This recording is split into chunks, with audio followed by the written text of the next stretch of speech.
Welcome to Movie Story Short, the channel that brings you the best movie summaries in just a few minutes. In today's video, we'll delve into the thrilling mystery, The Mousetrap. The story of The Mousetrap begins with a couple, Molly and Giles Ralston, who have recently opened a charming bed and breakfast, Monkswell Manor, in the countryside. It's a cold, snowy night, and they're preparing for their first guests. The manor, a stately home with plenty of character, is set to host its first visitors, and the Ralstons hope for a quiet and peaceful evening. They've done their best to make everything welcoming and comfortable, but little do they know that this night will be anything but peaceful. The first guest to arrive is Mrs. Boyle, an elderly woman with a critical eye and a sharp tongue. As soon as she walks into the house, she begins to complain about everything: how cold it is, the decor, the food, essentially everything that's not to her liking. Molly does her best to accommodate her, but Mrs. Boyle's negative attitude creates an uncomfortable atmosphere for the other guests. The second guest is Christopher Wren, a young, somewhat eccentric man who seems overly energetic and more than a little nervous. He's immediately on edge, fidgeting and making conversation in a way that feels unnatural. His restless energy raises suspicions, as he quickly becomes a mystery in the eyes of the other guests.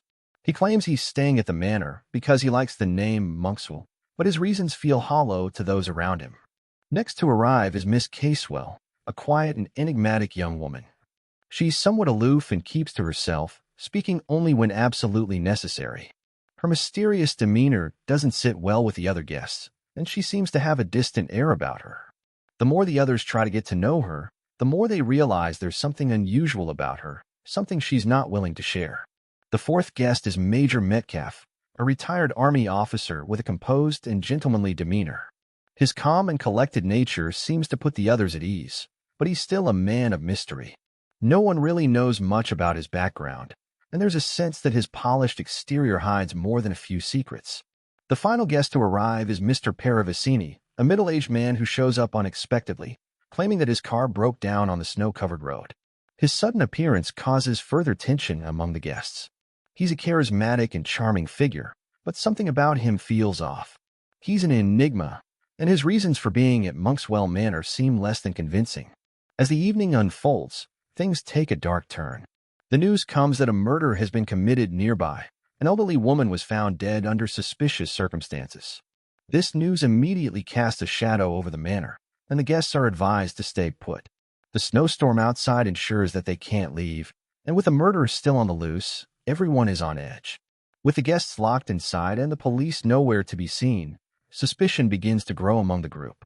Tensions rise as the storm rages outside, and the guests are forced to confront the possibility that the killer could be one of them. As the hours pass, each guest grows more and more anxious, and their true personalities begin to emerge. Who could have committed the murder, and what could their motives be? As night deepens, the first death occurs in Monkswell Manor. Mrs. Boyle, the critical old woman, is found murdered in one of the guest rooms. Panic spreads through the house, and everyone is now a suspect. No one can be sure who is safe, and the clues are few and far between. All they know is that the killer is still among them. The guest's behavior grows more erratic as fear starts to take hold. Christopher Wren, who had already been acting suspiciously, becomes even more agitated. Miss Casewell starts showing signs of being involved in something sinister, while Major Metcalf takes charge, trying to organize the group and ensure everyone stays calm. But as more guests point fingers at each other, the reality becomes clear. They're trapped in a manor with a killer. The next major turn comes when Inspector Trotter, a no-nonsense police officer, arrives at the manor. He's been delayed due to the snowstorm, but now that he's here, he begins his investigation. His calm and methodical questioning reveals important clues and connections between the guests.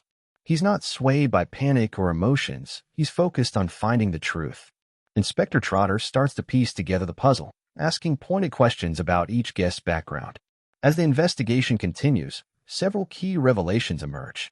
It turns out that the murder of Mrs. Boyle is connected to a decades-old case involving a tragic incident. Each guest seems to have a hidden past, and their connections to the earlier crime become clearer. Everyone has secrets, and it becomes apparent that some of them might have been lying about who they are. The tension peaks when another guest is found dead, Major Metcalf. His sudden demise adds even more mystery to the growing web of deceit. Now, the number of suspects is dwindling, and the tension among the remaining guests is unbearable. It seems like no one can be trusted, and everyone's fear grows with each passing moment. In the final shocking twist, it's revealed that Christopher Wren is the murderer. His real identity is that of a man seeking revenge for a tragic incident from his past, and he's been hiding his true motives all along. The murders were part of a carefully crafted plan, and it's revealed that Wren was seeking to kill those responsible for an injustice that had been done to him years before. The final moments of the play reveal Wren's motive. He has been stalking his victims, waiting for the perfect time to strike. His cold, calculating nature is laid bare, and the rest of the guests are left stunned by the revelation. In the end, the killer is captured, but the question remains, who could have suspected someone so seemingly innocent? And here we end today's movie, The Mousetrap. If you enjoyed this summary, don't forget to subscribe to Movie Story Short and like the video. Thanks for watching, and stay tuned for more thrilling movie summaries.